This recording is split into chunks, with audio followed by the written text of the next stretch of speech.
നമസ്കാരം. സ്പോട്ട് ലൈവിലേക്ക് സ്വാഗതം. സ്ത്രീധന പീഡനത്തെ തുടർന്ന് ആത്മഹത്യ ചെയ്ത വിസ്മയെ പലരും മറന്നു കാണില്ല. ആ പെൺകുട്ടിയുടെ അച്ഛൻ്റെയും അമ്മയുടെയും കണ്ണീരും വേദനയും ഇന്നും നമ്മൾ മലയാളികൾ ഓരോരുത്തരുടെയും മനസ്സിലുണ്ട്.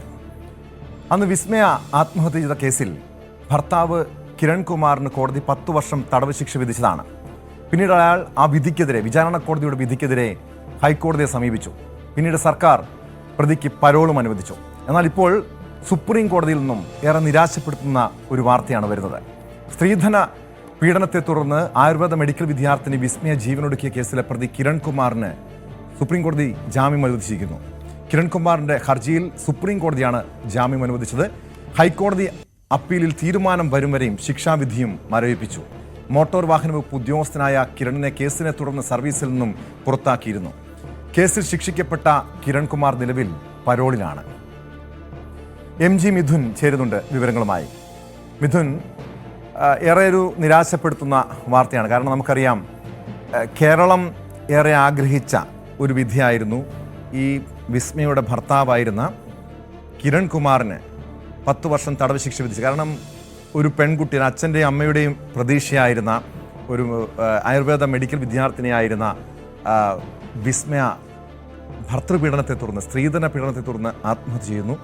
പിന്നീട് കേരളത്തിലെ ഓരോ മാതാപിതാക്കളും ആ പെൺകുട്ടിയുടെ മരണത്തിന് ഉത്തരവാദിയായ കിരൺകുമാറിന്, ഭർത്താവായിരുന്ന കിരൺകുമാറിന് ശക്തമായ കടുത്ത ശിക്ഷ നൽകണമെന്ന് ആഗ്രഹിച്ചാണ്. പക്ഷേ കഴിഞ്ഞ ദിവസം, ഏതാനും ആഴ്ചകൾക്ക് മുൻപാണ് ഇയാൾക്ക്, ഈ പ്രതിക്ക് സർക്കാർ പരോൾ അനുവദിച്ചത്. ഇപ്പോൾ സുപ്രീം കോടതി ജാമ്യം അനുവദിച്ചിരിക്കുന്നു. എന്താണ് സുപ്രീം കോടതി ഇയാൾക്ക് ജാമ്യം അനുവദിച്ചുകൊണ്ട് നൽകിയ ഉത്തരവിൽ പറയുന്നത്? ടോം, 2025 ജനുവരി 9 ഈ സുപ്രീം കോടതിയെ ഈ കേസ് റദ്ദാക്കണം, അല്ലെങ്കിൽ ആ ശിക്ഷാ വിധി മരവിപ്പിക്കണമെന്ന് ചൂണ്ടിക്കാണിച്ചുകൊണ്ട് കിരൺകുമാർ ഇത്തരത്തിൽ സുപ്രീം കോടതിയെ സമീപിക്കുന്നത്. അതായത് 2023 താൻ നൽകിയ അപ്പീലിൽ ഇതുവരെയും ഹൈക്കോടതിയുടെ ഭാഗത്ത് നിന്ന് ഒരു തരത്തിലുമുള്ള നടപടി ഉണ്ടായിട്ടില്ല. ആ അപ്പീൽ പരിഗണിക്കുന്നതിൽ നിന്ന് ഒരു തീരുമാനമാകാത്ത സാഹചര്യത്തിലാണ് ഇത്തരത്തിലൊരു നീക്കം സുപ്രീം കോടതിയെ സമീപിച്ചുകൊണ്ട് കിരൺകുമാർ നടത്തുകയും ചെയ്തത്. ആ കേസിലാണ് ഇന്ന് വാദം കേൾക്കുകയും അതിലൊരു സുപ്രധാനമായിട്ടുള്ള ഉത്തരവ് സുപ്രീം കോടതിയുടെ ഭാഗത്തുനിന്ന് ഉണ്ടാവുകയും ചെയ്യുന്നത്. കാരണം ഇത്രത്തോളം കാലതാമസം എടുത്ത സാഹചര്യത്തിലാണ് ഈ ശിക്ഷാവിധി മരവിപ്പിക്കാനുള്ള ഒരു നടപടിയിലേക്ക് സുപ്രീം കോടതി ഇത് കടന്നിരിക്കുന്നത് എന്നുള്ളതാണ് നമുക്ക് മനസ്സിലാക്കാൻ സാധിക്കുന്നത്. എന്തായാലും ഇതിൻ്റെ വിധി പകർപ്പ് അടക്കം ഇനി നമുക്ക് ലഭ്യമാകേണ്ടതായിട്ടുണ്ട്. അതിലേതൊക്കെ കാര്യങ്ങളിലാണ് ചൂണ്ടിക്കാണിച്ചുകൊണ്ടാണ് ഈ ഒരു നടപടിയിലേക്ക് സുപ്രീം കോടതി കടന്നതെന്ന് നമുക്ക് വ്യക്തമാവുകയും ചെയ്യും. അതോടൊപ്പം തന്നെ നിലവിൽ ഇയാൾ പരോളിലാണ്. 2024 ഡിസംബർ 30 ജയിൽ വകുപ്പ് ഈ 30 ദിവസത്തെ പരോള് അനുവദിച്ചുകൊണ്ട് ഉത്തരവിറക്കുന്നത്. അതിനുശേഷം കഴിഞ്ഞ മാസത്തോടെയാണ് ഇയാൾ ഈ പരോളിന് കിട്ടി പുറത്തിറങ്ങുകയും ചെയ്യുന്ന ഒരു പശ്ചാത്തലത്തിലേക്ക് വരികയും ചെയ്തത്. എന്തായാലും നിലവിൽ പരോളിൽ കഴിയുന്ന ഈ പ്രതിക്ക് ഇപ്പോൾ ജാമ്യം കൂടി ലഭിച്ചിരിക്കുന്നു എന്നുള്ളതാണ്. ഹൈക്കോടതിയുടെ നടപടികൾ അത് പൂർത്തീകരിക്കുന്നവരെ ഈ ശിക്ഷാവിധി മരവിപ്പിച്ച് തന്നെ നിലനിൽക്കും. ഒപ്പം തന്നെ ജാമ്യം അനുവദിച്ചുകൊണ്ടുള്ള ഉത്തരവ് സുപ്രീം കോടതി പുറപ്പെടുവിക്കുകയാണ്. അത് കിരൺകുമാറിനെ സംബന്ധിച്ച് ആശ്വാസകരമായിട്ടുള്ള കാര്യമാണ്. അതേസമയം നേരത്തെ ടോം സൂചിപ്പിച്ചതുപോലെ തന്നെ കേരളം ഒന്നടങ്കം ഇത്തരത്തിൽ കനത്ത ശിക്ഷ തന്നെ ലഭിക്കണമെന്ന് ആഗ്രഹിച്ചിരുന്ന ഒരു കേസായിരുന്നു വിസ്മയുടെ ഈ ഒരു ആത്മഹത്യയുമായി ബന്ധപ്പെട്ട് പിന്നീട് നടന്ന കാര്യങ്ങൾ. ആ സമയത്ത് ഞാൻ അന്ന് കൊല്ലം ബ്യൂറോയിലുണ്ടായിരുന്നു. അന്ന് ശിക്ഷാവിധിയുമായി ബന്ധപ്പെട്ടുള്ള വാർത്തകളൊക്കെ അന്ന് റിപ്പോർട്ട് ചെയ്യുകയും ചെയ്തായിരുന്നു. അന്ന് ആ അമ്മയുടെയും അച്ഛൻ്റെയും ഒക്കെ കാത്തിരിപ്പ് അത് വിരാമം വിട്ടുകൊണ്ട് അന്ന് കൊല്ലം ജില്ലാ സെഷൻസ് കോടതി വിധി പുറപ്പെടുവിക്കുകയും അതിനു മുമ്പ് ഈ കേസ് പരിഗണിക്കുമ്പോൾ, അതായത് ആദ്യം ഈ കുറ്റക്കാരനാണെന്ന് കണ്ടെത്തുമ്പോൾ സ്ത്രീധന പീഡനവും ഒപ്പം തന്നെ ആത്മഹത്യാ പ്രേരണ അടക്കമുള്ള കാര്യങ്ങൾ തെളിഞ്ഞു. അതുകൊണ്ട് തന്നെ ഒരു ജീവപര്യന്തം ശിക്ഷ വരെ ലഭിക്കാൻ സാധ്യതയുണ്ട് എന്ന രീതിയിലുള്ളൊരു നിരീക്ഷണമായിരുന്നു കോടതിയുടെ ഭാഗത്തുനിന്നും ഉണ്ടായത്. പക്ഷേ പിന്നീട് ശിക്ഷാവിധി വന്നപ്പോൾ 10 വർഷം പ്രതിക്ക് കഠിന തടവും ഇപ്പം തന്നെ 12.5 ലക്ഷം രൂപ പിഴയായി അടയ്ക്കണമെന്നുള്ളൊരു വിധിയായിരുന്നു കോടതിയുടെ ഭാഗത്തുനിന്ന് വരികയും ചെയ്തത്. പക്ഷേ എങ്കിലും ആ ഒരു വിധിയിൽ സംതൃപ്തരല്ല എന്ന് കോടതി ഈ വിധിക്ക് ശേഷം മാതാപിതാക്കൾ പറഞ്ഞുവെങ്കിൽ പോലും തന്നെ അത്രത്തോളം ഒരു വിധി നമുക്കറിയാം. സ്ത്രീധന പീഡനവുമായി ബന്ധപ്പെട്ടുള്ള കാര്യങ്ങൾ, ഇനിയൊരു കൂടുതൽ കാര്യങ്ങൾ അല്ലെങ്കിൽ അതുമായി ബന്ധപ്പെട്ടുള്ള ശിക്ഷാവിധിയിൽ അത്രത്തോളം വിധിയൊക്കെ പുറപ്പെടുവിക്കുന്നതാണ് നമ്മൾ മുൻകാലങ്ങളിലും കണ്ടിട്ടുള്ളത്. അതുകൊണ്ട് തന്നെ അത് അക്സെപ്റ്റ് ചെയ്തായിരുന്നു കുടുംബം മുന്നോട്ട് പോവുകയും ചെയ്തത്. പിന്നാലെയാണ് ഈ ഒരു നീക്കം, അതായത് ഹൈക്കോടതിയെ സമീപിച്ചുകൊണ്ട് ആ വിധി മറികടക്കാൻ അല്ലെങ്കിൽ ആ ശിക്ഷാവിധി മരവിപ്പിക്കണം അല്ലെങ്കിൽ റദ്ദാക്കണമെന്ന് ചൂണ്ടിക്കാണിച്ചുകൊണ്ട് കോടതിയെ സമീപിക്കുന്ന നീക്കം പ്രതിയുടെ ഭാഗത്തുനിന്നും ഉണ്ടായത്. അത് 2 വർഷത്തോളം എടുത്തു എന്നുള്ളത് തന്നെയാണ്. നമുക്കിതിൻ്റെ ഒരു കേസിനെ നാൾ വഴി കൂടി പരിശോധിക്കേണ്ടതായിട്ടുണ്ട് ടോം. അതായത് 2019 മെയ് 31 വിസ്മയും കിരണുമായുള്ള വിവാഹം നടക്കുന്നത്. ആ സമയത്ത് 80 പവൻ സ്വർണവും ഒപ്പം തന്നെ കാറും ഉൾപ്പെടെ 10 ലക്ഷം രൂപ വിലമതിക്കുന്ന കാർ ഉൾപ്പെടെ നൽകിയ അതിഗംഭീരമായി ആഡംബരത്തോടു കൂടിയായിരുന്നു അത്തരത്തിലൊരു വിവാഹം നടക്കുകയും ചെയ്ത്. അത്തരത്തിൽ കിരൺകുമാറിന് വിവാഹം കഴിപ്പിച്ച് മകളെ കയ്യിലേൽപ്പിച്ചു കൊടുക്കുമ്പോഴും ഇത്തരത്തിലൊരു ദുരന്താവസ്ഥ അല്ലെങ്കിൽ ദുരന്തത്തിലേക്ക് കാര്യങ്ങൾ വഴിവെക്കുമെന്ന് പോലും അന്ന് ഈ മാതാപിതാക്കൾ കരുതിയിട്ടുണ്ടായിരുന്നില്ലായിരുന്നു. പക്ഷേ പിന്നീട് 2021 ജൂൺ 21 ഈ യുവതി വിസ്മയ ആത്മഹത്യ ചെയ്യുന്നത്.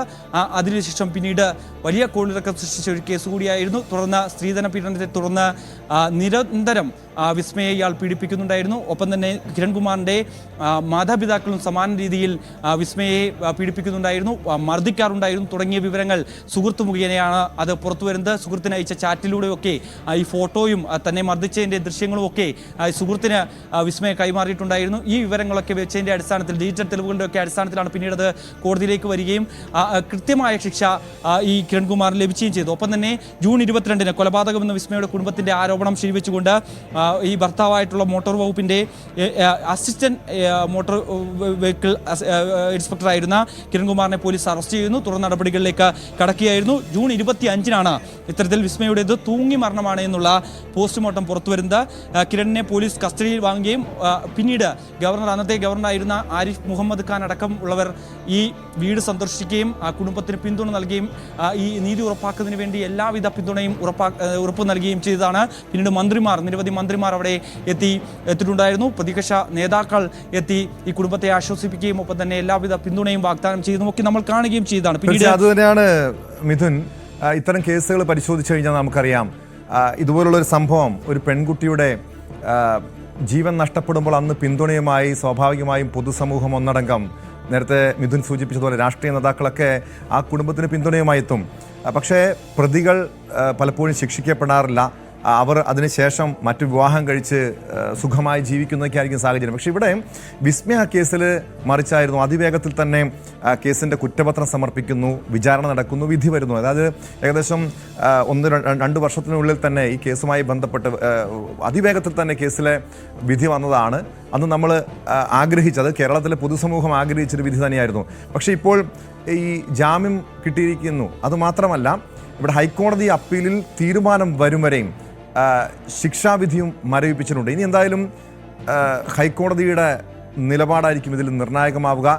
സർക്കാർ നിലവിൽ ഇത്തരമൊരു സുപ്രീം കോടതിക്ക് ഈ ശിക്ഷാവിധി മരവിപ്പിച്ച സാഹചര്യത്തിൽ സർക്കാരിൻ്റെ ഭാഗത്തുനിന്നും ഇനി എന്ത് നീക്കമായിരിക്കും ഉണ്ടാകുക?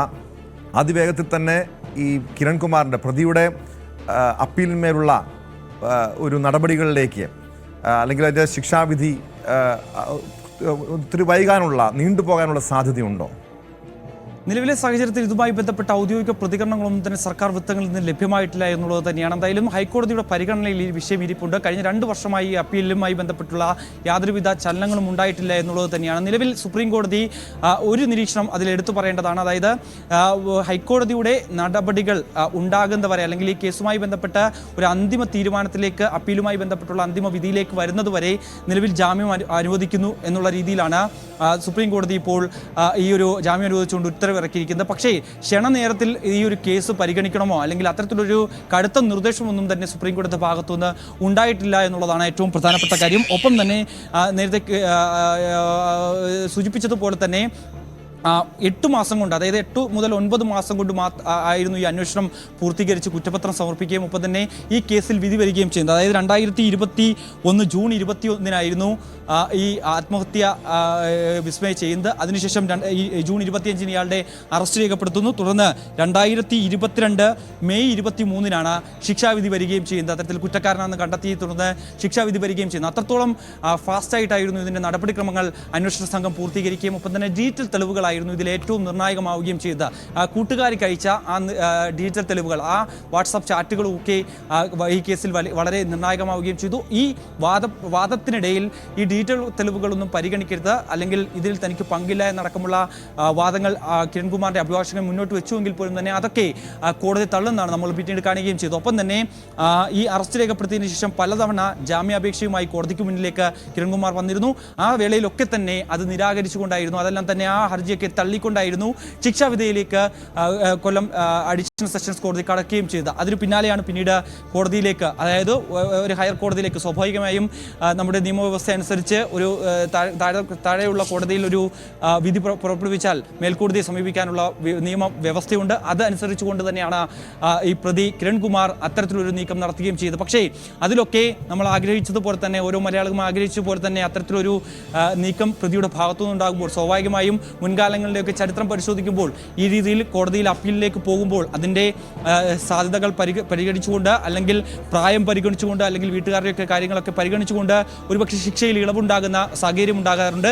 അത്തരം ഒരു നടപടിയിലേക്ക് കടക്കുമോ എന്നുള്ള ഒരു ആശങ്കയൊക്കെ ഉണ്ടായിരുന്നു. പക്ഷേ കേസ് വീണ്ടും തള്ളി പോകുന്നതായത് കണ്ടത് 2 വർഷം കഴിഞ്ഞിട്ടും അതിൽ മേലൊരു നടപടിയുടെ ഭാഗമോ അല്ലെങ്കിൽ അതുമായി ബന്ധപ്പെട്ടുള്ള വാദമോ ഒന്നും തന്നെ ഹൈക്കോടതിയിൽ ആരംഭിച്ചിട്ടില്ല എന്നുള്ളതായിരുന്നു ഏറ്റവും പ്രധാനപ്പെട്ട കാര്യം. തുടർന്നാണ് കഴിഞ്ഞ വർഷം, കൃത്യമായി ക്ഷമിക്കണം, ഈ വർഷം 2025 ജനുവരി 9-ാം തീയതി ഇത്തരത്തിൽ സുപ്രീം കോടതിയെ സമീപിക്കുന്നു. അത് നിയമം വ്യവസ്ഥ ചെയ്യുന്നതനുസരിച്ച് 2 വർഷത്തോളമായി താൻ അപ്പീൽ നൽകിയിട്ട്, അതുകൊണ്ട് തന്നെ താൻ അറിയാത്ത കാര്യമാണ്, ഈ ആത്മഹത്യാ പ്രേരണ കുറ്റമൊന്നും നിലനിൽക്കില്ല, അതുകൊണ്ട് തന്നെ തനിക്കെതിരെ ഇരിക്കുന്ന കുറ്റം ചാർത്തിയിരിക്കുന്ന ഈ നിയമങ്ങളെല്ലാം പിൻവലിക്കണം, തനിക്കെതിരെ പുറപ്പെടുവിച്ചിരിക്കുന്ന ശിക്ഷാവിധി റദ്ദാക്കണം, ജാമ്യം അനുവദിക്കണം, ഒപ്പം തന്നെ ഹൈക്കോടതി നടപടികൾ ഉടൻ വേഗത്തിലാക്കാനുള്ളൊരു നിർദ്ദേശവും സുപ്രീം കോടതി നൽകണമെന്നുള്ള ആവശ്യം ചൂണ്ടിക്കാണിച്ചുകൊണ്ടായിരുന്നു ഇത്തരത്തിലുള്ളൊരു ഹർജി സുപ്രീം കോടതിയെ സമീപിച്ചുകൊണ്ട് കിരൺകുമാർ നൽകുകയും ചെയ്തു. എന്തായാലും അതിലാണ് ഇപ്പോൾ കിരൺകുമാറിനെ സംബന്ധിച്ച് ആശ്വാസകരമായിട്ടുള്ള ഒരു സംഭവം വന്നിരിക്കുന്നത്. അത്തരത്തിലൊരു വിധി അല്ലെങ്കിൽ അത്തരത്തിലൊരു ഉത്തരവ് സുപ്രീം കോടതിയുടെ ഭാഗത്തുനിന്ന് വന്നിരിക്കുന്നത്. എന്തായാലും ഇപ്പോൾ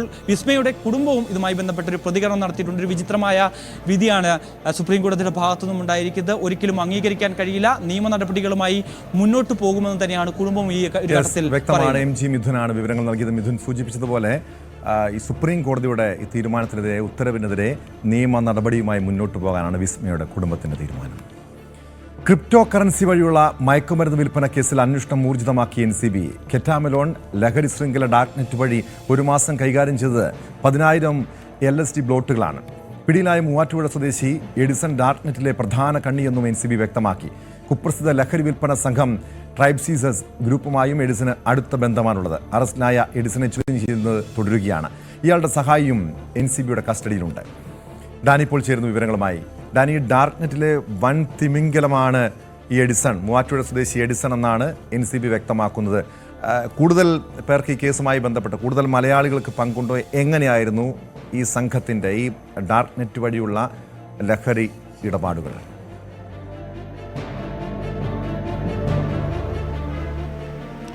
ടോം, കഴിഞ്ഞ 2 വർഷത്തിലധികമായി ഇവരുടെ ഈ രീതിയിലുള്ളൊരു പ്രവർത്തനം തുടരുകയായിരുന്നു എന്നാണ് NCB കണ്ടെത്തിയിരിക്കുന്നത്. കഴിഞ്ഞ കുറേ നാളുകളായി NCBയുടെ ഒരു നിരീക്ഷണത്തിലേക്ക് വരുന്നുണ്ടെങ്കിലും ഇവരെക്കുറിച്ച് വ്യക്തമായ ഒരു രീതിയിലേക്ക് പോകാനായിട്ട് NCBക്ക് കഴിഞ്ഞില്ല. ആരൊക്കെയാണ് ഇതിന് പിന്നിൽ, എങ്ങനെയാണ് ഇതിൻ്റെ ഒരു നെറ്റ്വർക്ക് എന്ന രീതിയിലേക്കൊന്നും വലിയ രീതിയിലേക്ക് പോകാനായിട്ട് കഴിഞ്ഞില്ല. അതിൻ്റെ ഒരു പ്രധാനപ്പെട്ട കാരണം ഈ സാങ്കേതിക വിദ്യയിൽ അവർ ഒരു പക്ഷേ മറ്റ് നിലവിലെ നിയമ സംവിധാനങ്ങളെക്കാൾ അപ്പുറത്ത് നിന്ന് പ്രവർത്തിക്കുന്ന രീതിയിലേക്കെല്ലാം ഇത്തരം ഈ കച്ചവടക്കാർ മാറുന്ന അവരൊരു നെറ്റ്വർക്കിംഗ് ശൃംഖല എന്ന് പറയുന്നത് അത്ര കണ്ട വിപുലവും സുശക്തവുമായ രീതിയിലേക്കെല്ലാം തന്നെ മാറിയിരുന്നു. അതുകൊണ്ട് ഇവരിൽ നിന്ന് ഇവരെക്കുറിച്ചുള്ള വിവരങ്ങൾ ശേഖരിക്കുക, ഇവരുടെ ഒരു പ്രവർത്തന രീതി അത് മനസ്സിലാക്കിയെടുക്കുക കുറച്ച് ദുഷ്കരം തന്നെയായിരുന്നു. എങ്കിലും അതിലൊരു ബ്രേക്ക് ത്രൂ ഉണ്ടാവുന്നത് ജൂൺ 28-നാണ്.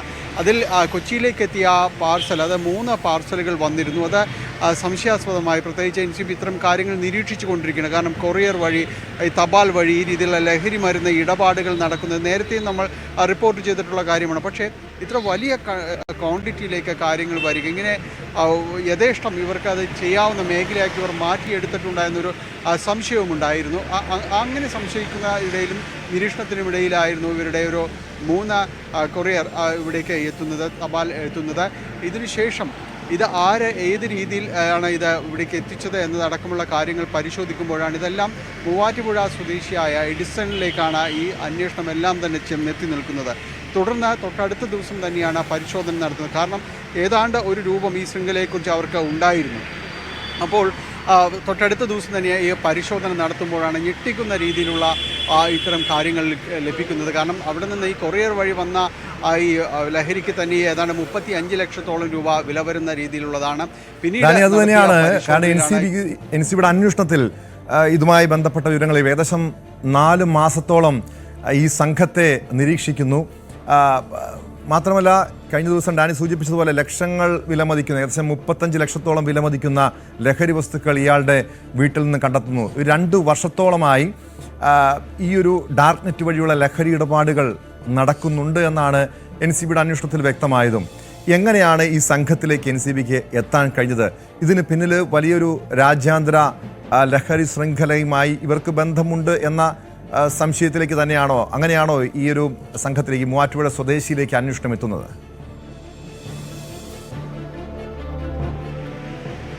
തീർച്ചയായും അത് തന്നെയാണ്. കാരണം ഇവർക്ക് രാജ്യാന്തര ശൃംഖലയുമായിട്ട് ഇപ്പോൾ ട്രൈബ് സിറ്റീസ് അവരുമായിട്ട് വളരെ അടുത്ത ബന്ധമുണ്ട്. അത് യു കെ ബേസ് ചെയ്തുള്ളൊരു അന്താരാഷ്ട്ര ലഹരി ശൃംഖലയുടെ പ്രധാനപ്പെട്ട ആളുകളാണ് ഇതിനെല്ലാം തന്നെ പിറകിലുള്ളത്.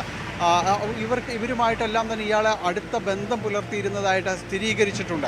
അതുകൊണ്ട് ആ രീതിയിൽ തന്നെയാണ് അവരുടെ നെറ്റ്വർക്കിൽ നിന്ന് തന്നെയാണ് ഇവർക്ക് ഈ ലഹരി വസ്തുക്കളെല്ലാം തന്നെ ലഭിക്കുകയും ചെയ്യുന്നത്. അല്ലെങ്കിൽ സ്റ്റാമ്പുകൾ അടക്കം ഇവിടേക്ക് നിർലോഭം എത്തുന്ന രീതിയിലേക്കല്ല ഇവരെ ഈ ശൃംഖല വികസിച്ചിരുന്നു. കാരണം ഇവരൊരു ലെവൽ 4 എന്ന രീതിയിലാണ് ഇയാൾ വർക്ക് ചെയ്തിരുന്നത്. കാരണം അങ്ങനെ അവരുടെ ഒരു അടുത്ത കസ്റ്റമർ എന്ന രീതിയിൽ അല്ലെങ്കിൽ അടുത്ത ഇടപാടുകാർക്കെല്ലാം അങ്ങനെ ഒരു ടയർ ലെവൽ സിസ്റ്റം നടപ്പാക്കിയിട്ടുണ്ട്. അതിൽ 5 ലെവൽ വരെയാണുള്ളത്. അതിൽ ഇയാൾ 4ാമത്തെ ഇതിൽ പെടുന്നയാളായിരുന്നു ഇയാളുടെ ഒരു നെറ്റ്വർക്ക് എന്ന് പറയുന്നത്. അതുകൊണ്ട് തന്നെ ഇവരുമായിട്ടെല്ലാം തന്നെ വളരെ അടുത്ത ബന്ധം ഇയാൾ പുലർത്തിയിരുന്നു എന്നതാണ് നമ്മൾ അറിയുന്നതേ ഇല്ലായിരുന്നു. കാരണം നമ്മൾ ഈ കൊച്ചിയിൽ നിന്ന് മൂവാറ്റുപുഴയിൽ നിന്ന് ഒരാൾ ഈ രീതിയിലുള്ളൊരു വൻ ശൃംഖലയുടെ വൻ ലഹരി ഇടപാട് കണ്ണിയുടെ ഏറ്റവും പ്രധാനപ്പെട്ട ഒരാളായിട്ട് ഇവിടെ വർത്തിക്കുന്നു എന്ന വിവരം പോലും വളരെയധികം ഞെട്ടിക്കുന്നത് തന്നെയാണ്. കാരണം ഇവിടെ അടുത്ത് തന്നെയായിരുന്നു ഉണ്ടായിരുന്നത്. പലപ്പോഴും നിരീക്ഷണത്തിലേക്ക് വന്നുവെങ്കിലും വ്യക്തമായ തെളിവുകളിലേക്ക് എത്തിച്ചേരാനായിട്ട് എൻസിബിക്ക് കഴിഞ്ഞിരുന്നില്ല എന്നതാണ്. പക്ഷേ അത് വളരെ കൗശലപൂർവ്വം നീങ്ങിയതുകൊണ്ട് കഴിഞ്ഞ ദിവസം അത് സാധ്യമായിരുന്നു. ഇയാളെ അറസ്റ്റ് രേഖപ്പെടുത്തിയിട്ടുണ്ട്, ഇയാളെ ചോദ്യം ചെയ്യുന്നുണ്ട്. നിലവിൽ മറ്റ് 5 പേർ കൂടി ചോദ്യം ചെയ്യലുണ്ട് എന്നതാണ് നമുക്ക് ലഭ്യമാകുന്ന വിവരം. ഏതായാലും ഇത് സംബന്ധിച്ച് കൂടുതൽ വിവരങ്ങൾ തീർച്ചയായും പുറത്തേക്ക് വരേണ്ടതുണ്ട്. നിലവിൽ എൻസിബി ലഭ്യമാക്കിയിരിക്കുന്നതനുസരിച്ച് ഇന്ത്യയിലെ വൻ നഗരങ്ങൾ കേന്ദ്രീകരിച്ചുകൊണ്ടായിരുന്നു ഇവരുടെ വിൽപ്പന നടന്നിരുന്നത്. അതിൽ കൊച്ചിയും എല്ലാം തന്നെ ഉൾപ്പെടുകയും ചെയ്തു. എല്ലായിടത്തേക്കും ഇവരുടെ സംഘം തന്നെയായിരുന്നു മുഴുവനായും ഇടപാടുകൾ നിയന്ത്രിച്ചിരുന്നത്. ഒരു LSD ബ്ലോക്കിന് ഏതാണ്ട് 2000 മുതൽ 5000 രൂപ വരെയാണ് ഇവർ ചാർജ് ചെയ്തിരുന്നത്. അങ്ങനെ ലക്ഷങ്ങൾ ആണ് ഈ രീതിയിലേക്ക് കൊണ്ടുവന്നിരുന്നത്. എല്ലാം ക്രിപ്റ്റോ കറൻസി എന്ന രീതിയിലേക്ക് ഇടപാടുകൾ മാറ്റുകയും ചെയ്തു. അതോടൊപ്പം തന്നെ മറ്റൊന്ന്, ഈ ഇടപാടുകാരെ ലഹരി ഉപഭോക്താക്കളെ അവരെ പിടിച്ചു നിർത്തുന്നതിനെല്ലാം ഇയാൾ ഡിസ്കൗണ്ട് സ്കീമുകളെല്ലാം തന്നെ ആവിഷ്കരിച്ച് നടപ്പാക്കിയിരുന്നു എന്നൊക്കെയാണ് എൻസിബിയിൽ നിന്ന് അറിയാനായിട്ട് സാധിക്കുന്നത്. കാരണം ഈ കണ്ണി മുറിയാതെ അത് കൂടുതൽ പേരിലേക്ക് എത്തിക്കാൻ, കൂടുതൽ ആളുകളിലേക്ക് കൊണ്ടുവരുന്നവർക്ക് വേണ്ടിയുള്ള പ്രത്യേക പാക്കേജുകളടക്കം നടത്തി കൊടുത്തുകൊണ്ടാണ് ഈ ഒരു സംഘം പ്രവർത്തിച്ചിരുന്നത്. അതുകൊണ്ട് എത്ര കണ്ട ഇവർ സ്വാധീനം ചെലുത്തിയിരുന്നു, എത്ര കണ്ട വിപുലമായിരുന്നു, ഇതെല്ലാം തന്നെ നമുക്ക് മനസ്സിലാക്കാൻ കഴിയും. തീർച്ചയായും ഡാനി സൂചിപ്പിച്ചതുപോലെ നമ്മുടെ നാട്ടിൽ ലഹരി മാഫിയ എത്രത്തോളം ശക്തമാണെന്ന് തെളിയിക്കുന്ന രീതിയിലുള്ള ഒരു സംഭവമാണ്. അതുമായി ബന്ധപ്പെട്ട വിവരങ്ങളാണ് പുറത്തു വന്നുകൊണ്ടിരിക്കുന്നത്. ഡാനി, ഇവിടെ ഈ ഒരു മൂവാറ്റുപുഴ സ്വദേശി എഡിസൺ ഈ ഒരു ശൃംഖലയിലൊരു കണ്ണി മാത്രമാകാം. ഇതിന് പിന്നിൽ രാജ്യത്ത് തന്നെ വലിയൊരു സംഘങ്ങൾ പ്രവർത്തിക്കുന്നുണ്ടാകാം. നിരവധി മലയാളികളായിട്ടുള്ള യുവാക്കൾ ഈ ശൃംഖലയുടെ ഭാഗമാകാം. ഇനി ഇതിൻ്റെ അന്വേഷണം ഏത് തലങ്ങളിലാകും? മാത്രമല്ല ഇതോടൊപ്പം അറിയേണ്ടത് ഏകദേശം ഇയാളുടെ വീട്ടിൽ നിന്നും, ഈ എഡിസന്റെ വീട്ടിൽ നിന്നും 35 ലക്ഷം രൂപയുടെ ലഹരി വസ്തുക്കൾ പിടിച്ചെടുത്തു. ഇതിൻ്റെ ഇടപാടുകൾ നേരത്തെ സൂചിപ്പിച്ച ഡാർക്ക് നെറ്റ് വഴിയാണെന്ന് പറയുന്നുണ്ട്. എങ്ങനെയാണ് ഇയാളുടെ വീട്ടിലേക്ക് ഇത്രയും വലിയൊരു അളവിലുള്ള ലഹരി വസ്തുക്കൾ എത്തുന്നത്? അത് വിദേശത്ത് നിന്നാണോ അതോ മറ്റേതെങ്കിലും സംസ്ഥാനങ്ങളിൽ നിന്നാണോ? ഇത്തരം കാര്യങ്ങളിൽ എൻസിബിക്ക് വ്യക്തത വന്നിട്ടുണ്ടോ?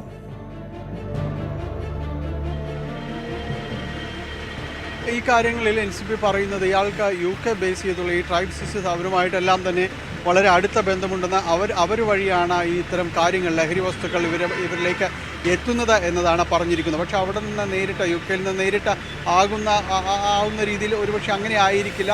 കാരണം ഇവർക്ക് ഈ ചെയിൻ നെറ്റ്വർക്ക് ഉള്ളത് സ്ഥിരീകരിച്ചിട്ടുള്ളത് നമുക്കറിയാനായിട്ട് സാധിക്കുന്നത് കൃത്യമായും മുംബൈയും ഡൽഹിയും ഭോപ്പാൽ തുടങ്ങിയ മേഖലകൾ കേന്ദ്രീകരിച്ച് ബാംഗ്ലൂരിലേക്കും വരുമ്പോൾ അങ്ങനെ ഈ ടയർ 1 നഗരങ്ങളിൽ പെടുന്ന ഇവിടങ്ങളിലെല്ലാമാണ് ആദ്യമായി വലിയ ശൃംഖലയുണ്ടാകുന്നത്. അവിടെ നിന്ന് ഒരുപക്ഷെ ഇവിടേക്ക് വരുന്നതാകാം. അവിടേക്ക് എത്തിയതിനു ശേഷം മറ്റ് ഇടപാടുകാർ ഉണ്ടായിരിക്കും. അപ്പോൾ ഈ സുശക്തമായൊരു ശൃംഖലയുണ്ട്. ഒരുപക്ഷെ എഡിസൺ തന്നെ ആയിരിക്കില്ല ഇത് മുഴുവനായിട്ട് തന്നെ നിയന്ത്രിക്കുന്നത്. ഇപ്പോൾ നിലവിൽ കസ്റ്റഡിയിലുള്ളതിൽ ഏറ്റവും പ്രധാനപ്പെട്ടയാൾ എഡിസൺ എന്ന് സ്ഥിരീകരിക്കാനായിട്ട് സാധിക്കുകയും ചെയ്യും. പക്ഷേ ഇനിയും കൂടുതൽ ആളുകൾ ഇതിലേക്ക് വരാനുണ്ട്. ഇതേപോലെ എഡിസനെ പോലെ തന്നെ ഇത്തരം കാര്യങ്ങൾ നിയന്ത്രിക്കുന്ന കൂടുതൽ പേർ തീർച്ചയായും രാജ്യത്തിനകത്ത് തന്നെയുണ്ട് എന്ന് തന്നെയാണ് മനസ്സിലാക്കാൻ സാധിക്കുന്നത്. അവരിലേക്ക് കൂടി അന്വേഷണം എത്തേണ്ടതുണ്ട്. അതുകൊണ്ടാണ് എഡിസനെക്കുറിച്ച് കൂടുതൽ വിവരങ്ങൾ വ്യക്തമാക്കുന്നില്ല. കൂടുതൽ കാര്യങ്ങളൊന്നും തന്നെ NCB പറയുന്നുമില്ല. കാരണം ഇത് പുറത്ത് പോകാതെ തന്നെ കൂടുതൽ ഇയാളുടെ വസ്തുതകൾ പുറത്തു പോകാതെ തന്നെ കൂടുതൽ അന്വേഷണങ്ങൾ പൂർത്തീകരിക്കേണ്ടതുണ്ട്. അതിലായിരിക്കാം ഇനി കൂടുതൽ ആളുകൾ ഉണ്ടാകുക, അവരുടെ പേരുവിവരങ്ങൾ പുറത്തു വരിക. ഏതായാലും നിലവിൽ എഡിസണൊപ്പം തന്നെ 5 പേരെ കൂടി ചോദ്യം ചെയ്യുന്നുണ്ട്. ആരും തന്നെ വിട്ടയച്ചിട്ടില്ല. കൂടുതൽ വിശദാംശങ്ങളും വരേണ്ടതുണ്ട്. വ്യക്തമാണ്.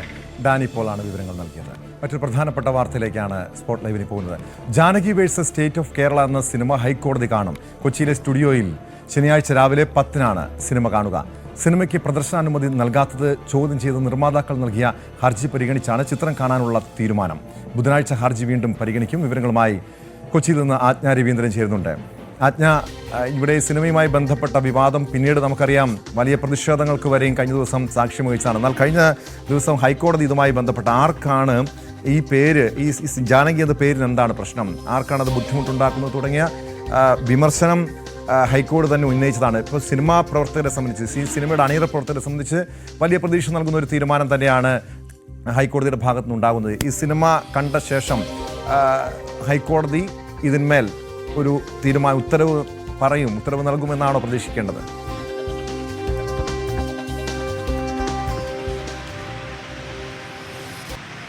സിനിമയുടെ നിർമ്മാതാക്കൾ നൽകിയ ഹർജി പരിഗണിക്കുകയാണ് ഹൈക്കോടതി ഇത്തരത്തിലൊരു തീരുമാനമെടുത്തത്. അടുത്ത ബുധനാഴ്ച വീണ്ടും ഹർജി പരിഗണിക്കും. അതിനു മുൻപ് ശനിയാഴ്ച ജഡ്ജി അടക്കമുള്ളവർ ഈ സിനിമ കണ്ട ശേഷമായിരിക്കും തീരുമാനമെടുക്കുക എന്നതിന്. ഇതിന് പ്രധാനമായും ഹൈക്കോടതി ചോദിച്ചിരുന്ന ഒരു പ്രധാനപ്പെട്ട വിമർശനം മതം എന്നുള്ള ഘടകം ഏത് സാഹചര്യത്തിലാണ് വരുന്നതെന്ന് കഴിഞ്ഞ തവണ ഹിയറിംഗിൽ രൂക്ഷ വിമർശനമാണ് ഈ സെൻസർ ബോർഡിനെതിരെ ഹൈക്കോടതി ഉന്നയിച്ചത്. മതപരമായി അതിന് പ്രശ്നമുണ്ട്. അല്ലെങ്കിൽ ഈ സീത എന്ന് പറയുന്ന രാമായണത്തിലെ, അതായത് ഹിന്ദു മഹാപുരാണത്തിലെ പേരാണ് ഉപയോഗിച്ചിരിക്കുന്നത്. സീതയുടെ പേരാണ് ജാനകി. അതുകൊണ്ട് തന്നെ രാമായണത്തിലെ ഈ പ്രയോഗങ്ങളൊന്നും അനുവദനീയമല്ല. അതുകൊണ്ട് തന്നെയാണ് ഇതിന് 96 തവണ ജാനകി എന്ന സിനിമയിൽ ഉപയോഗിച്ചിരിക്കുന്നു. അതുകൊണ്ടാണ് സിനിമയ്ക്ക് പ്രദർശന അനുമതി നൽകാത്തത് എന്ന് തന്നെയായിരുന്നു സെൻസർ ബോർഡ് കോടതിയിൽ ഉന്നയിച്ചത്. അത് പ്രത്യേകിച്ചും അതുകൊണ്ട് തന്നെ ഈ മതപരമായിട്ടുള്ള എന്ത് സാഹചര്യങ്ങളെയാണ് ഇത് ഹനിക്കുന്നത് എന്നുള്ള കാര്യം വ്യക്തമാക്കണം എന്ന് സെൻസർ ബോർഡിനോട് കോടതി ആവശ്യപ്പെട്ടിരുന്നു. റിവൈസ് കമ്മിറ്റി ഇതുമായി ബന്ധപ്പെട്ട റിപ്പോർട്ട് സമർപ്പിക്കുമെന്ന് കോടതിയിൽ സെൻസർ ബോർഡ് ഉന്നയിച്ചപ്പോൾ ഏത് സാഹചര്യത്തിലാണ് റിവൈസ് കമ്മിറ്റി ഇതിൽ ഇടപെടുന്നത്, അല്ലെങ്കിൽ റിവൈസ് കമ്മിറ്റിക്ക് ഇതിലുള്ള ഉത്തരവാദിത്വം എന്താണ് റിവൈസ് കമ്മിറ്റിയുടെ റോൾ എന്താണ് തുടങ്ങിയ കാര്യങ്ങളൊക്കെ ഹൈക്കോടതി ചോദിച്ചിരുന്നു. എന്നാൽ പോലും ഇന്ന് വീണ്ടും ഹർജി പരിഗണിക്കാൻ മാറ്റിയിരുന്നു. ആ ഒരു സാഹചര്യത്തിൽ കഴിഞ്ഞ തവണ വലിയ രൂക്ഷ വിമർശനം ഉന്നയിച്ചുകൊണ്ട് തന്നെയാണ് കോടതി സെൻസർ ബോർഡിനെതിരെ ഇതിന് കൃത്യമായ, അതായത് ഏത് സാഹചര്യത്തിലാണ് സിനിമയ്ക്ക് പ്രദർശന അനുമതി നിഷേധിച്ചത് എന്നുള്ള കാര്യം വ്യക്തമാക്കണം എന്ന് ഉന്നയിച്ചുകൊണ്ടാണ് ഹൈക്കോടതി കേസ് ഹിയറിംഗ് വീണ്ടും ഇന്നത്തേക്ക് മാറ്റിയത്. ഇന്നത്തെ തീരുമാനം അടുത്ത ബുധനാഴ്ച വീണ്ടും പരിഗണിക്കും. പക്ഷേ അതിനു മുൻപ് ജഡ്ജി അടക്കമുള്ളവർ ജസ്റ്റിസ് എൻ നഗരേഷിന്റെ ബെഞ്ചാണ് കേസ് പരിഗണിച്ചിട്ടുള്ളത്. ജഡ്ജി അടക്കമുള്ളവർ വീണ്ടും ഈ സിനിമ ശനിയാഴ്ച കണ്ട ശേഷമായിരിക്കും അതിൽ തീരുമാനമെടുക്കുക എന്നുള്ള കാര്യമാണ് വ്യക്തമാകുന്നത്. തീർച്ചയായും ഈ വിഷയത്തിൽ സെൻസർ ബോർഡിന്റെ ഒരു നിലപാട് എന്താണ് ഇതുമായി ബന്ധപ്പെട്ട് ഹൈക്കോടതിയിൽ അവർ ഈ സിനിമയുടെ പ്രദർശനാനുമതി റദ്ദാക്കിയതുമായി ബന്ധപ്പെട്ട് ഹൈക്കോടതിയിൽ ഏറ്റവും ഒടുവിൽ അറിയിച്ചിരിക്കുന്ന നിലപാട്?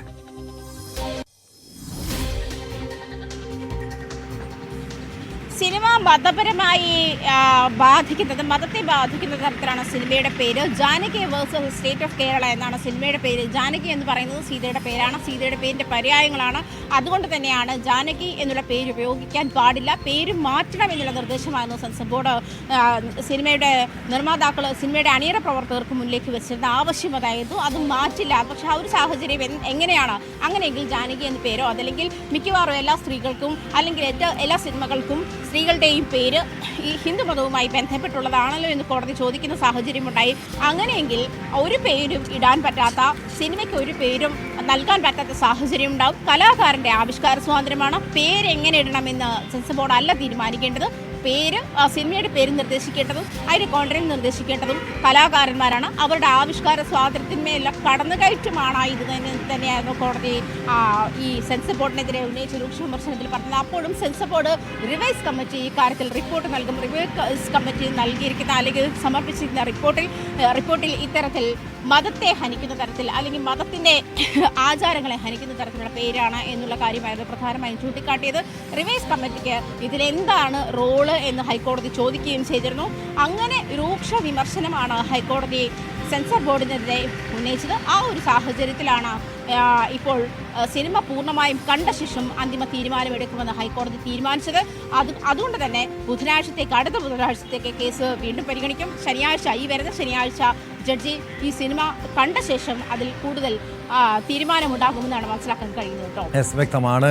ആജ്ഞ രവീന്ദ്രനാണ് വിവരങ്ങൾ നൽകിയത്. Janaki versus state of Kerala എന്ന സിനിമ ഹൈക്കോടതി കാണാൻ തീരുമാനമായിരിക്കുന്ന കൊച്ചിയിലെ സ്റ്റുഡിയോയിൽ ശനിയാഴ്ച രാവിലെ 10 മണിക്കാണ് ജഡ്ജി ഉൾപ്പെടെയുള്ളവർ ഈ സിനിമ കാണുന്നത്. കണ്ണൂർ വളപട്ടണം പുഴയിൽ യുവതിക്കൊപ്പം ചാടിയ യുവാവിൻ്റെ മൃതദേഹം കണ്ടെത്തി. കാസർഗോഡ് പെരിയാട്ടടുക്കത്ത് രാജേഷിൻ്റെ മൃതദേഹമാണ് പഴയങ്ങാടി മാട്ടുൽ കടപ്പുറത്ത് കണ്ടെത്തിയത്.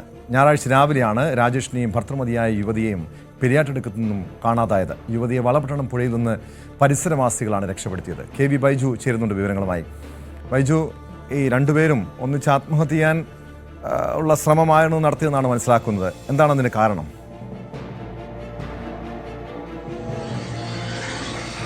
തീർച്ചയായും ഞായറാഴ്ച പുലർച്ചെയാണ് ഇവരെ രണ്ടുപേരും ഇത്തരത്തിൽ കാണാതായത്. അതായത് പെരിയട്ടടുക്കം സ്വദേശിയായ രാജു എന്ന രാജേഷും അതോടൊപ്പം ഭർത്തൃമതിയായ പെരിയട്ടടുക്കത്തെ തന്നെ യുവതിയും ഇത്തരത്തിൽ ബേക്കൽ റെയിൽവേ സ്റ്റേഷനിൽ നിന്നാണ് ഇത്തരത്തിൽ കണ്ണൂരേക്ക് പുറപ്പെട്ടത്. ഇവർ ഈ യുവതി നൽകുന്ന മൊഴി അങ്ങനെയാണ്. ബൈക്കിൽ ഈ പള്ളിക്കര റെയിൽവേ സ്റ്റേഷനിലെത്തി, അവിടെ നിന്നും വളപട്ടണം റെയിൽവേ സ്റ്റേഷനിലെത്തിക്കും. പിന്നീട് വളപട്ടണം പുഴയിലേക്ക് ഇങ്ങനെ ചാടുക, രാത്രി 12 മണിയോടുകൂടി ചാടുകയായിരുന്നു. ഇവർ തമ്മിൽ അടുപ്പമുണ്ടായിരുന്നു. പലപ്പോഴും ഈ പോലീസ് ഇവരെ ചോദ്യം ചെയ്തപ്പോൾ പരസ്പര വിരുദ്ധമായ മൊഴികളാണ് ഇവർ നൽകിയതെന്ന് പറയുന്നു. എന്തായാലും ഈ കാര്യത്തിൽ വലിയ ദുരൂഹത നിലനിൽക്കുന്നുണ്ടെന്നാണ് ഇപ്പോൾ രാജേഷിന്റെ കുടുംബം വ്യക്തമാക്കുന്നത്. ഇന്ന് രാവിലെയാണ് പഴയങ്ങാടി മാട്ടൂൽ കടപ്പുറത്ത് ഇയാളുടെ മൃതദേഹം കണ്ടെത്തിയത്. വസ്ത്രങ്ങളൊന്നും ഇല്ലാത്ത രീതിയിൽ കമിഴ്ന്നു കിടക്കുന്ന രീതിയിലായിരുന്നു മൃതദേഹമുള്ളത്. ഏതായാലും ഞായറാഴ്ച രാവിലെ തന്നെ ബേക്കൽ പോലീസിൽ ഈ രാജേഷിനെ കാണാതായതുമായി ബന്ധപ്പെട്ട് ഇവരുടെ കുടുംബം പരാതി നൽകിയിരുന്നു. രാവിലെ ജോലിക്ക് പോകുന്നെന്ന് പറഞ്ഞ രാജേഷിനെ പിന്നീട് കാണാതാവുകയായിരുന്നു. ഈ യുവതിയാണ് ഇത്തരത്തിൽ തനിക്കൊപ്പം രാജേഷും കൂടെ ഉണ്ടായിരുന്നു, ഇത്തരത്തിൽ പുഴയിൽ നിന്നും ചാടുമ്പോൾ എന്ന ഒരു മൊഴി നൽകിയത്. അതിനെ തുടർന്നാണ് വലിയ തോതിൽ തെരച്ചിൽ നടത്തിയത്. എന്നാൽ കഴിഞ്ഞ ദിവസങ്ങളിലൊന്നും തന്നെ രാജേഷിന്റെ കണ്ടെത്താൻ സാധിച്ചിട്ടില്ല. ഇന്ന് രാവിലെയാണ് ഇത്തരത്തിൽ രാജേഷിന്റെ മൃതദേഹം കണ്ടെത്തുന്ന സാഹചര്യം ഉണ്ടായത്. ഈ കുടുംബം ഈ കാര്യത്തിൽ വലിയ ദുരൂഹത ഉണ്ട് എന്ന് പറഞ്ഞ് രംഗത്ത് വന്നിട്ടുണ്ട്. ഏതായാലും യുവതിയെ ചോദ്യം ചെയ്തതിൽ നിന്നും പരസ്പര വിരുദ്ധമായ മൊഴികളാണ് പോലീസിന് ലഭിച്ചത്. അതുകൊണ്ട് തന്നെ ഇതിൽ വിശദമായ ഒരു അന്വേഷണം ഉണ്ടാകുമെന്ന് തന്നെയാണ് പോലീസ് പറയുന്നത്.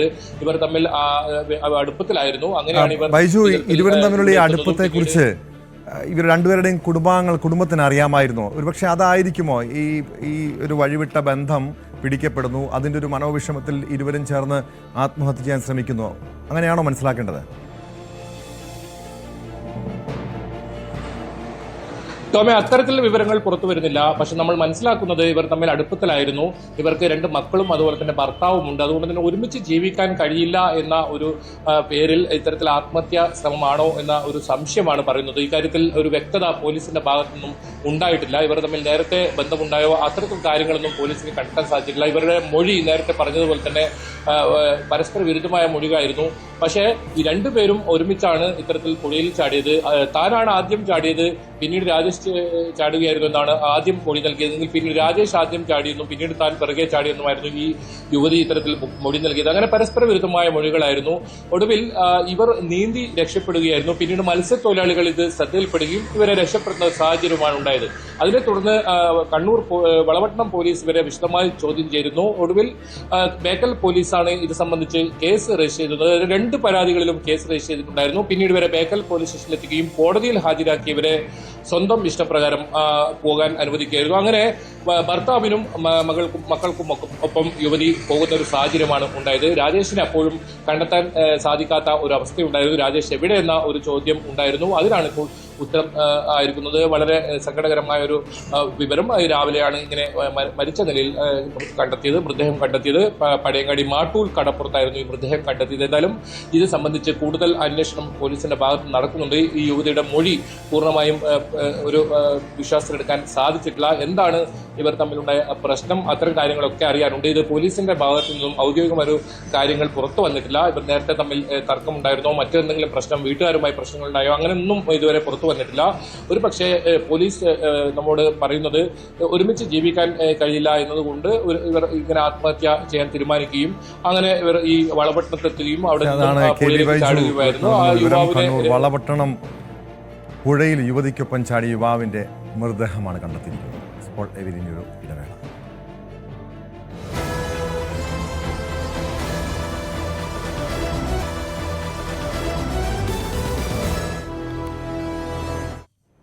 സ്പോട്ട് ലൈവ് തുടരുന്നു. EP ജയരാജന്റെ ആത്മകഥാ വിവാദത്തിൽ കുറ്റപത്രം സമർപ്പിച്ചു. DC ബുക്സ് എഡിറ്റർ AV ശ്രീകുമാറിനെ ഏകപ്രതിയാക്കിയാണ് കുറ്റപത്രം. EP ജയരാജന്റെ അനുമതിയില്ലാതെയാണ് പുസ്തകത്തിന്റെ ഭാഗങ്ങൾ പുറത്തുവിട്ടതെന്നും പറയാത്ത കാര്യങ്ങളും പുറത്തുവന്ന ഭാഗങ്ങളിൽ ഉണ്ടായിരുന്നുവെന്നും കുറ്റപത്രത്തിൽ പറയുന്നു. ശ്രീജിത്ത് ചേരുന്നുണ്ട് കോട്ടയത്ത് നിന്നും വിവരങ്ങളുമായി. ശ്രീജിത്ത്, എന്താണ് കുറ്റപത്രത്തിൽ വ്യക്തമാക്കുന്നത്? ഈ AV ശ്രീകുമാറിനെതിരെ മാത്രമാണ് കുറ്റം ചുമത്തിയിരിക്കുന്നത്. അയാൾ മാത്രമാണ് ഇതിൽ പ്രതി. അതായത് DC ബുക്സിന്റെ മുൻ എഡിറ്റർ.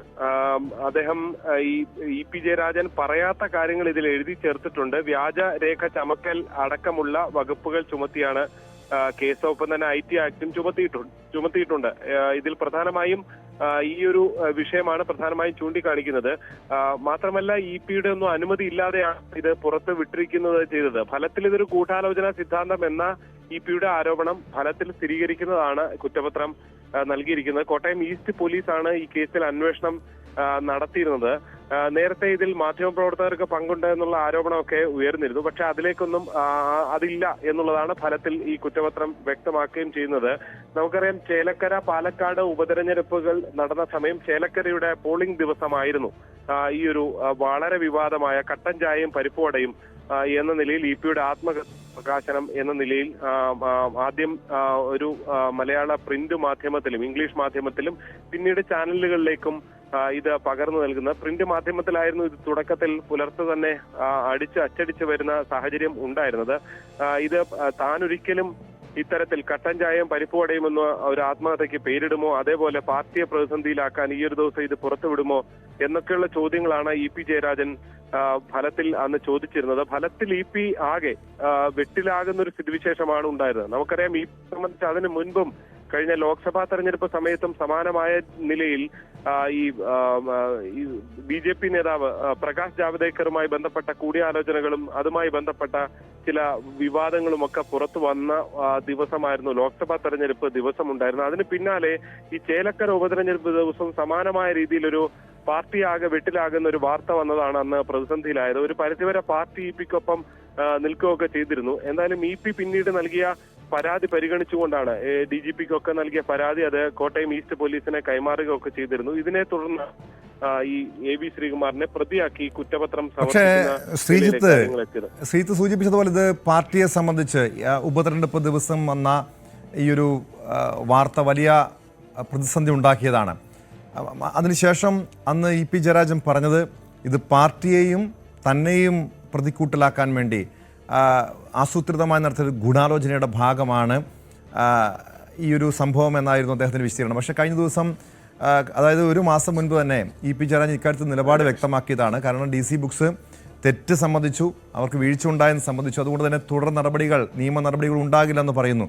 അതിനുശേഷമാണ് ഈ ഒരു കുറ്റപത്രവുമായി അന്വേഷണ സംഘം മുന്നോട്ട് പോയിരിക്കുന്നത്, കുറ്റപത്രം സമർപ്പിച്ചിരിക്കുന്നത്. ഈ തുടർ നിയമ നടപടി EP ജയരാജന്റെ ഭാഗത്തു നിന്ന് ഉണ്ടാകില്ലെങ്കിൽ ഈ കുറ്റപത്രം ഇനി നിലനിൽക്കുമോ?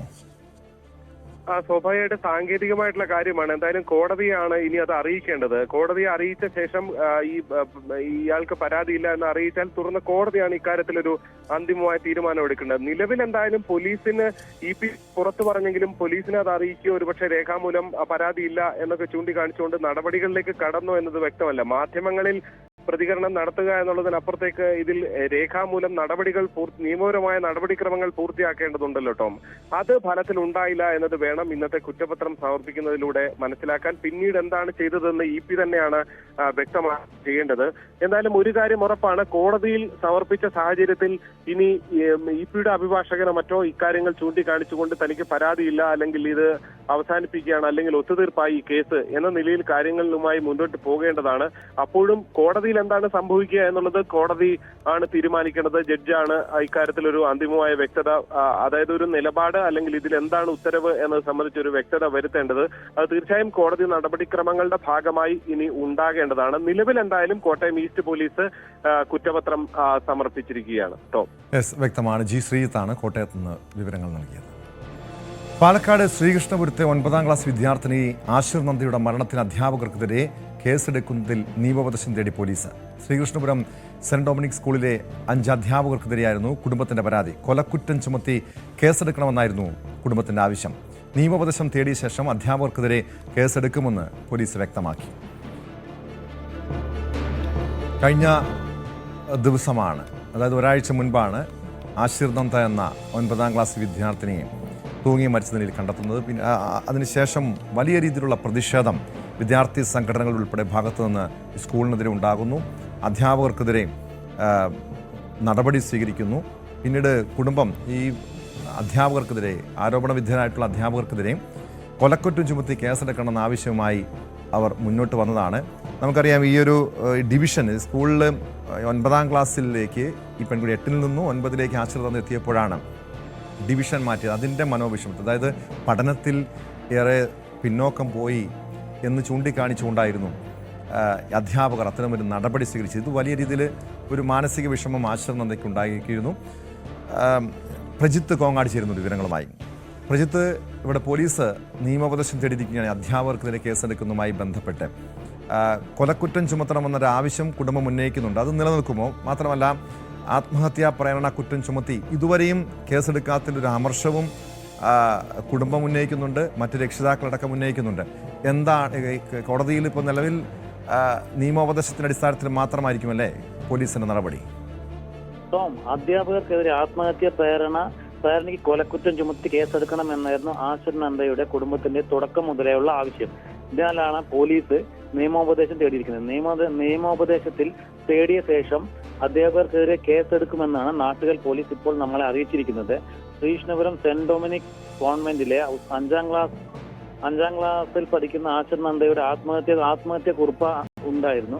അതിലത്തെ കയ്യക്ഷരവും ആശിർ നന്ദയുടെ തന്നെയാണെന്ന് ഫോറൻസിക്കിലൂടെ പരിശോധനയിലൂടെ ഇവർക്ക് പോലീസുകാർക്ക് അത് തീരുമാനം അവരേതാണെന്ന് ഉറപ്പുണ്ടായിരുന്നു. അധ്യാപകർക്ക് സ്കൂളിൽ നിന്ന് ഈ പുറത്താക്കിയ 5 അധ്യാപകർക്കെതിരെ കേസെടുക്കണം എന്നായിരുന്നു ആ കുടുംബത്തിന്റെ ആവശ്യം. ആശിർ നന്ദയുടെ മരണത്തിൽ വ്യാപക പ്രതിഷേധങ്ങളും മറ്റും ഉണ്ടായിരുന്നതിന് പിന്നാലെ മനുഷ്യാവകാശ കമ്മീഷനും സ്വമേധയാ കേസെടുത്തുണ്ടായിരുന്നു. കേട്ടോ പ്രജിത്ത്, ഇവിടെ മനുഷ്യാവകാശ കമ്മീഷന്റെ ഇടപെടൽ ഈ കേസുമായി ബന്ധപ്പെട്ട് വന്നതാണ്. കാരണം ഇതൊരു ഒറ്റപ്പെട്ട സംഭവമല്ല. പല CBSE സ്കൂളുകളിലും ഇതുപോലെ കുട്ടികളെ പഠനത്തിൻ്റെ പേരിലൊക്കെ ചൂഷണം ചെയ്യുന്ന സംഭവങ്ങളുണ്ട്. അധ്യാപകരുടെ ഭാഗത്തുനിന്ന് മോശമായ പെരുമാറ്റമുണ്ട്. അതുകൊണ്ട് തന്നെ ഇടപെടൽ നടത്തുമെന്ന് മനുഷ്യാവകാശ കമ്മീഷൻ വ്യക്തമാക്കിയതാണ്. ബാലാവകാശ കമ്മീഷൻ അടക്കം ഈ വിഷയത്തിൽ ഇടപെട്ടതാണ്. പക്ഷേ ഇത്രയും ദിവസം കഴിഞ്ഞിട്ടും, അതായത് ആത്മഹത്യ ചെയ്യുന്നു, ആത്മഹത്യയുടെ കാരണം തന്നെ അധ്യാപകരുടെ ഭാഗത്തുനിന്നുണ്ടായ മോശമായ ഇടപെടലാണ്, പെരുമാറ്റമാണ്, വലിയ രീതിയിലുള്ള ചൂഷണം, ഈ പഠനത്തിൽ പിന്നോട്ട് പോയെന്ന് ആരോപിച്ച് ഈ പെൺകുട്ടിയെ ഡിവിഷൻ മാറ്റുന്നു. അങ്ങനെ പല ഗുരുതരമായിട്ടുള്ള ആരോപണങ്ങൾ ഉയർന്നു വന്നിട്ടും എന്തുകൊണ്ടാണ് ഇതുവരെയും പോലീസിന്റെ ഭാഗത്തുനിന്ന് അവർക്കെതിരെ ഒരു നടപടി സ്വീകരിക്കാതിരുന്നത്?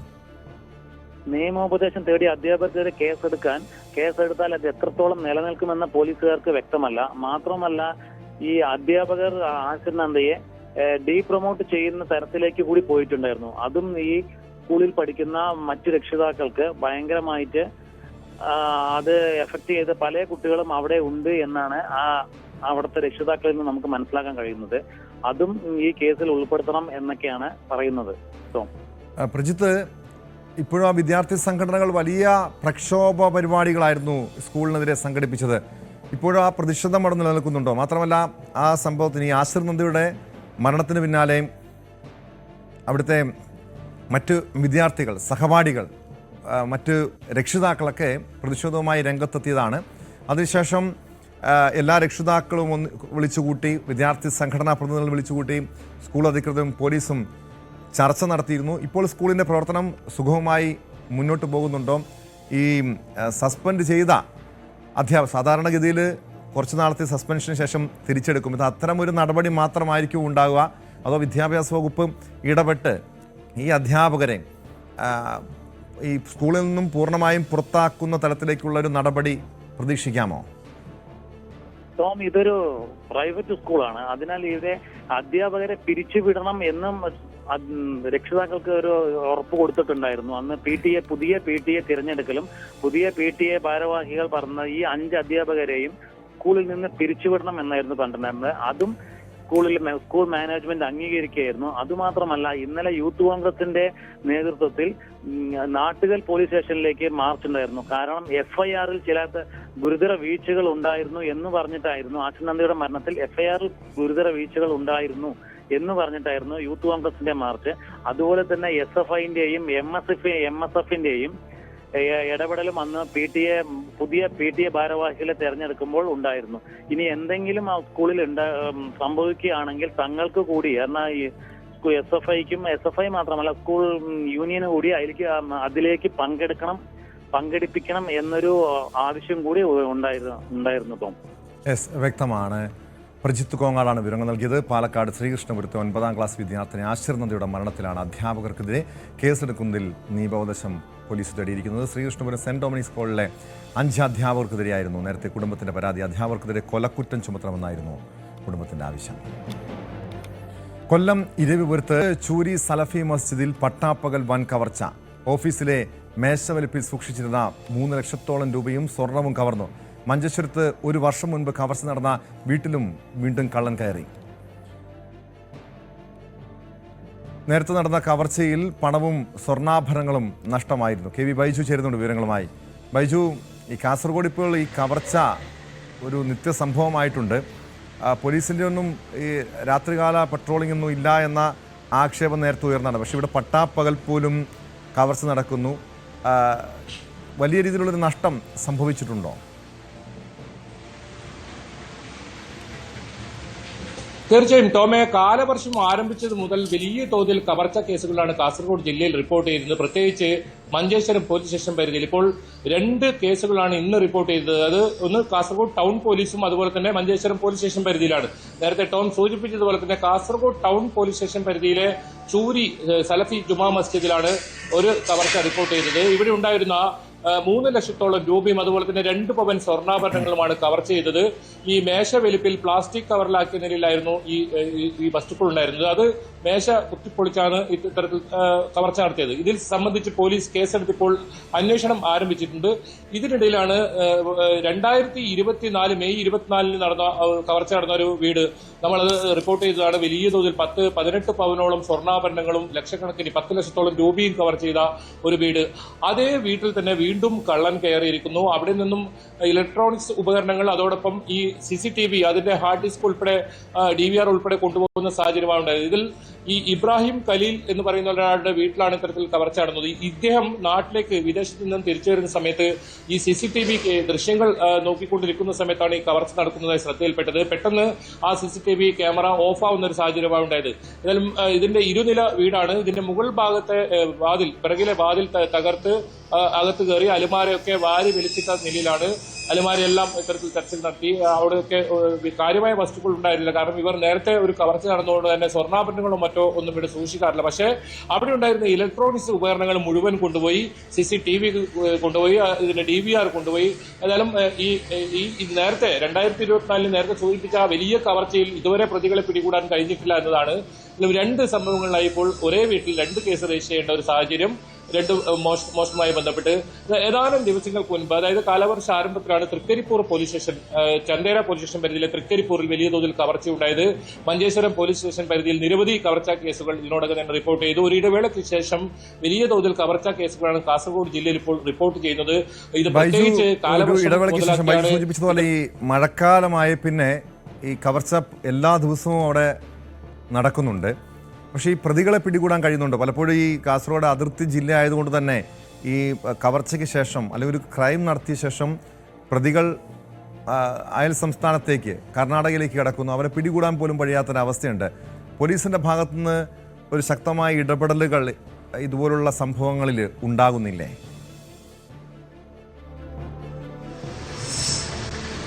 ടോമെ, പോലീസിനെ സംബന്ധിച്ചിടത്തോളം പ്രത്യേകിച്ച് മഞ്ചേശ്വരം പോലീസ് സ്റ്റേഷൻ അത് കർണാടക അതിർത്തിയോട് പങ്കിടുന്ന പോലീസ് സ്റ്റേഷനാണ്. വലിയ പരിമിതികളാണ് ഈ പോലീസ് സ്റ്റേഷനുള്ളത്. പോലീസ് വാഹനങ്ങൾ കുറവാണ്, വലിയ ഏരിയയാണ്. അത് 2 പോലീസ് സ്റ്റേഷൻ അവിടെ വേണമെന്നൊരു ആവശ്യം നേരത്തെ തന്നെ ഉയർന്നിരുന്നു. പക്ഷെ അത് ഇതുവരെ നടപ്പിലായില്ല.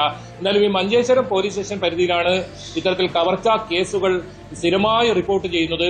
ഇതിപ്പോൾ ഏറ്റവും ഒടുവിലായി പച്ചമ്പള്ളത്തെ ഇബ്രാഹിം ഖലീലിന്റെ വീട്ടിലും ഇത് സമാനമായ അവസ്ഥയാണ്.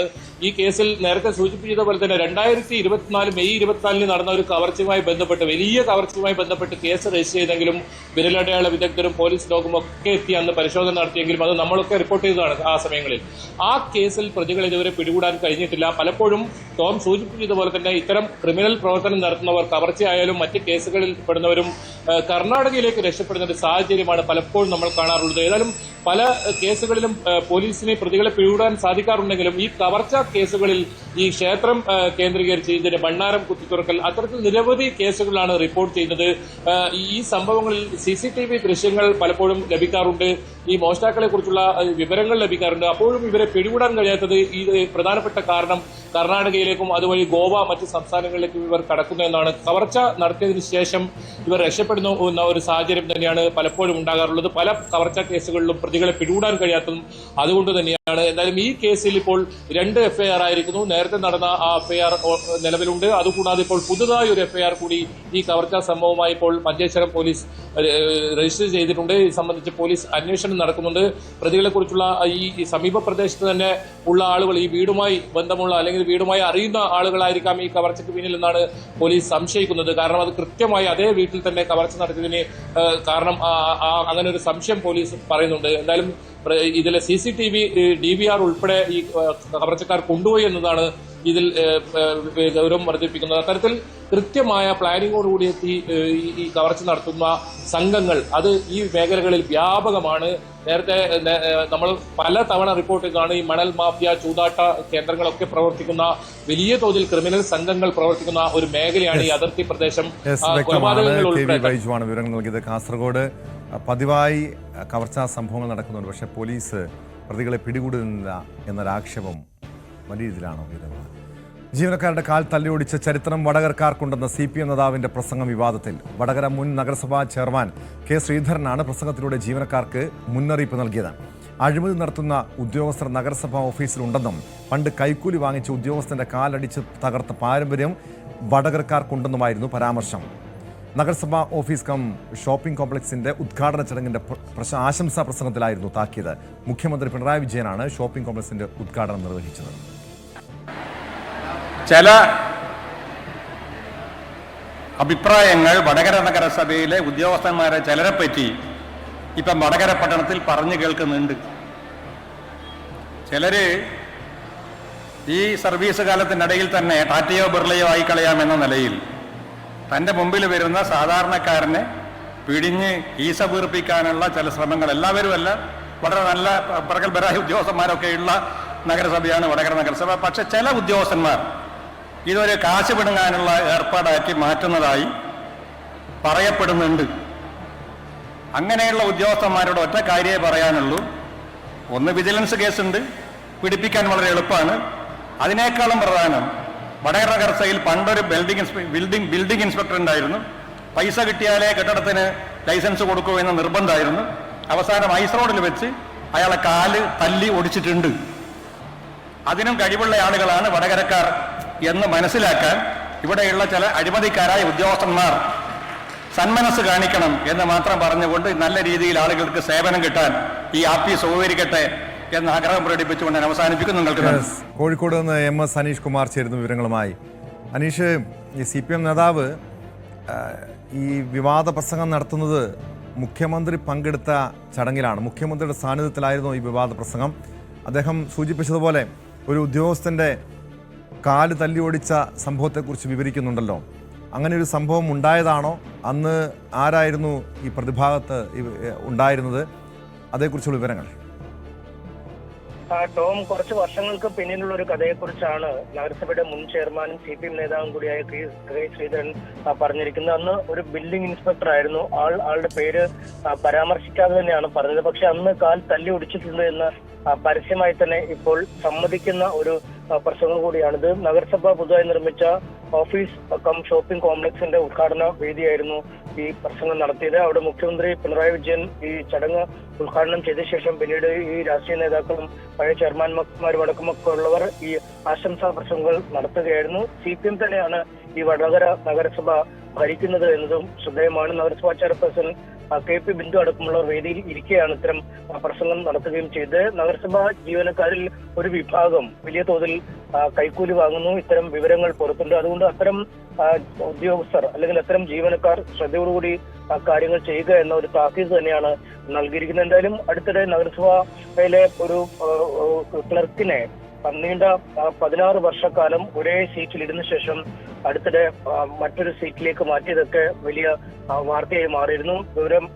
പുറത്തു വന്നത് വലിയ ചർച്ചയായി മാറിയിരുന്നു. എന്തായാലും ആ സ്ഥാനത്തിൽ നിന്നൊക്കെ പിന്നാലെയാണ് ഇത്തരം ഒരു തുറന്നു പറച്ചിലും ഭീഷണിയും എന്നതാണ് ഏറ്റവും ശ്രദ്ധേയം. ടോം, വ്യക്തമാണ്. MS അനീഷ് കുമാറാണ് കോഴിക്കോട് നിന്ന് വിവരങ്ങൾ നൽകിയത്. സ്പോട്ട് ലൈവ് പൂർണ്ണമാകുന്നു. നമസ്കാരം.